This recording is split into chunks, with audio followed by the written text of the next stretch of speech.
This was May in 2011, and I used to weigh around 85 kilos and it was my heaviest.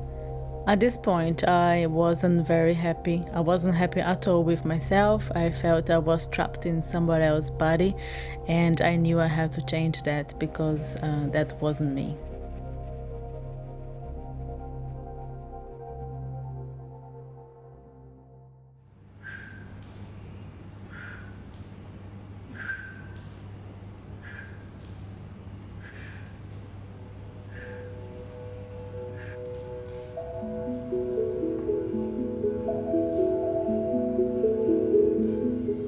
I started to get weight when I come over to London. That was around 2002. And I believe the reason I started to put weight on is because, back in Brazil, I used to have a very healthy living and always very active, done a lot of exercise there. And when I come over here, I have completely different lifestyle to what I used to have in Brazil. So I started to work, and then I used to not to work out at all, no gym, no exercise. And with the place I used to work, they provide the food, and the food wasn't that great. A lot of carbs and a lot of fish and chips, pasta, rice, beans, and I used to eat anything that they give there. So I have no restriction, and slowly I started to put weight on. The heaviest I ever been, I believe so, was around 85 kilos. And I had a lot of restrictions when I was overweight. The main ones was I feel tired very easily, especially when here you have so many stations that you have to go up, down the stairs. So that all the time I feel very tired to take the stairs and to walk a lot. We used to feel very tired of that. And I believe as a woman, we all love different clothes, and so that was the main issue as well. I have nothing fits me, and then I was not very happy with anything I tried on. And the big challenge was to go inside the changing room with that big lights all over you, showing you the reality. So that was like, oh my God, and I'm not that big. No, you are that big. So that was the main restriction that I have, I believe. Well, my family and friends thought about me and putting on weight. They used to say that to me a lot. I felt a lot of pressure, especially from my mom and for my close friends. I remember my mom all the time keeps saying that do we want to look like me, because she is big and she is overweight. And then she keeps saying, why do you want to be like your mom? You're so beautiful, and then you shouldn't put weight on so quickly. And my friends, I feel they also didn't accept that I was big, because all the friends that I have here is the same friends that I had back home. So they know me since I was a teenager, and then we used to work out together. So they didn't really accept me to be so big, and then they all the time keep on my case that why you putting on, why you eating like you are eating. Well, the first step for my journey was changing my diet. I knew that the diet has to be the main issue, or that's why I was big. So what made me change and then was when my hairdresser, she came to my house and I saw her, and then I was so impressed that she lost a lot of weight.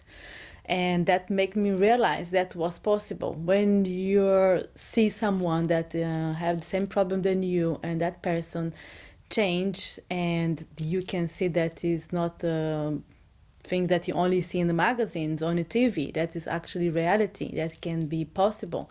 So she actually gave me a light on the tunnel, because so many times I thought I have maybe to do a surgery, I have to do maybe remove my, make your stomach short or something, and I thought about that so many times. But when she came to my house and then I saw she lost a lot of weight, and when she left, I thought to myself, if she could do it, I can do it as well. Well, my diet changed. I knew that I had to stop eating everything I was eating at the hotel that I used to work, that they give a lot of carbs and fried food.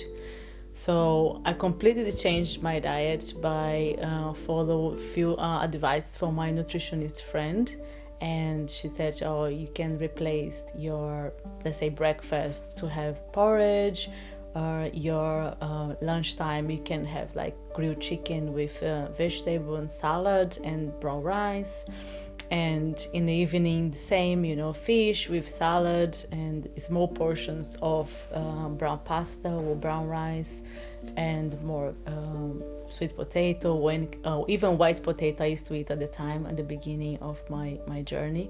And I never cut the carbs at the beginning of my journey. I always had them, and just actually just replace the kind of food I was eating.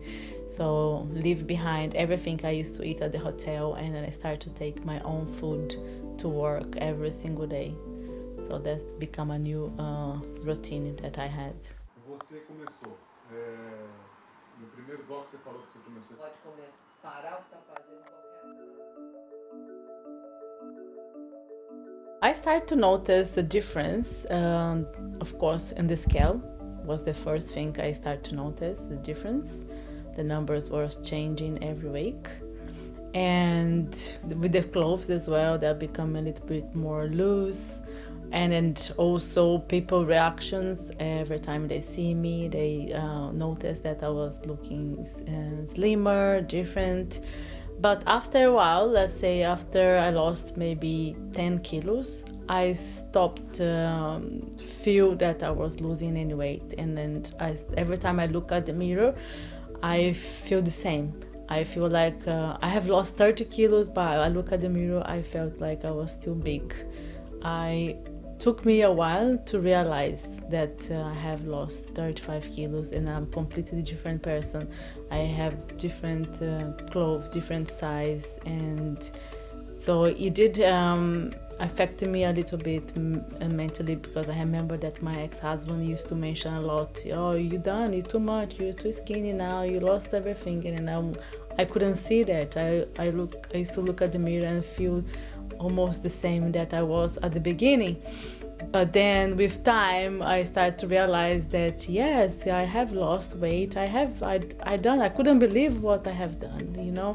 So it took me a few months to really realize that I have changed completely. And even with people telling me, or my ex-husband telling me, I couldn't see it. And then when I started even to work out at the gym, and I started to become addicted, probably because I want to lose more weight, but I didn't need.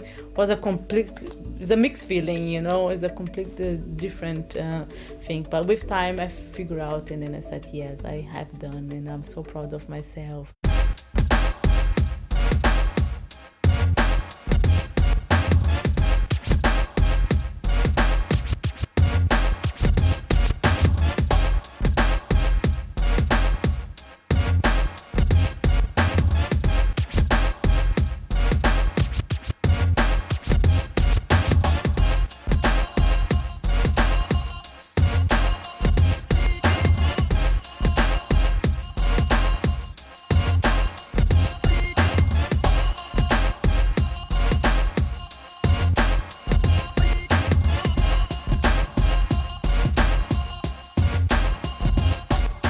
I was featured in the film magazine because I had a friend that she's a freelance journalist, and I actually approached to her and I said to her, you know, this is my story and this is my transformation. I have pictures, and I believe, you know, I could be featured in some magazines. You could help me show my story somewhere.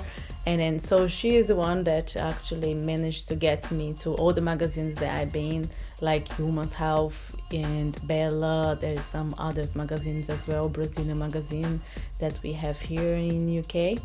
And then also she was the one that she done an incredible article for a newspaper, for the Daily Mail, and that article was the one that made me appear in over 30 countries, because the way that she made the headline and she told my story was something very unique and something very catching and very interesting to the public.